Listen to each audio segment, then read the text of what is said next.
Our roots are very strong and they're tied with Ukraine. We will continue to fight for our identity and we will be resilient against this brutal atrocity that has been happening to our country. Freedom is precious. Freedom should never, ever be taken for granted by anyone. Hi, it's Pooja and Gurdeep, and we are live at Yonge-Dundas Square, right in front of the stage for something really special. All of us have been watching what's happening in Ukraine, and it's heartbreaking to watch, and many of us are thinking, what can we do, especially from so far away? And without further ado, 98.1 CHFI presents the VESNIVKA Choir with their rendition of Prayer for Ukraine.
That was Prayer for Ukraine, and a big thanks again to the VESNIVKA Ukrainian Choir under the direction of Yonge-Dundas Square, and to the Toronto Ukrainian Male Chamber Choir and the Canadian BANDURIST CAPPELLA. Yeah, we invite you to head over to CHFI.com for more information on how you can donate. If you can spare any extra money to help with relief efforts, it would be much appreciated. Big thanks again to Yonge-Dundas Square as well for making this space available for this very worthy cause. Again, head to CHFI.com for ways you can donate, and thanks for listening.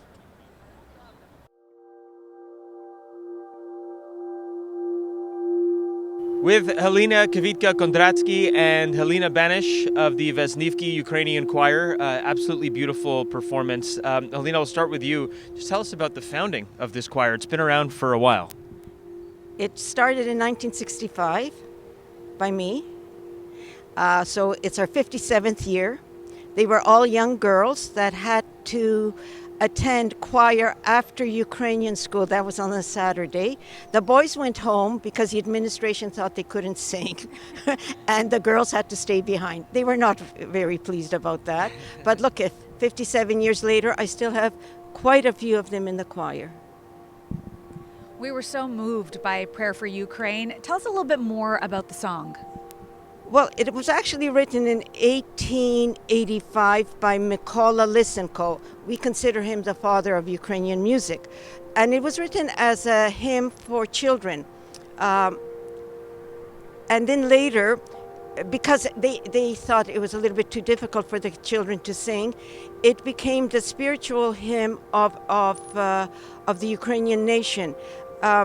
For 70 years, we could not sing that hymn in Ukraine in the 1920s to 1990s because of the Soviet regime. It's a very patriotic spiritual hymn. So now it's sung in church, sometimes after a liturgy or at a very important event, usually not a happy event like the tragic event that's happening now in Ukraine. It's something that brings the spirit of the people up. They pray that things will be better for Ukraine. It's terrible to see the atrocities that are happening in Ukraine. I'm sure it's a very different thing for people experiencing it firsthand and for Ukrainian Canadians to have family back home and be talking to them and see what's going on.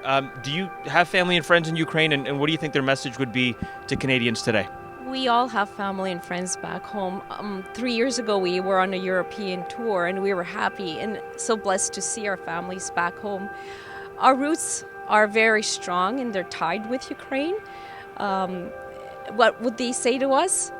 Please continue supporting us. We will fight for our independence.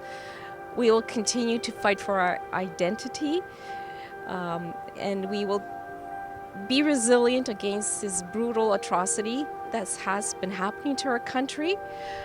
Freedom is precious. Freedom should never, ever be taken for granted by anyone. Halina and Halina of the VESNIVKA Ukrainian Choir, thanks again for gracing us with that beautiful performance. You can find ways to donate to continue to support Ukraine, as Halina said, at chfi.com and on our socials.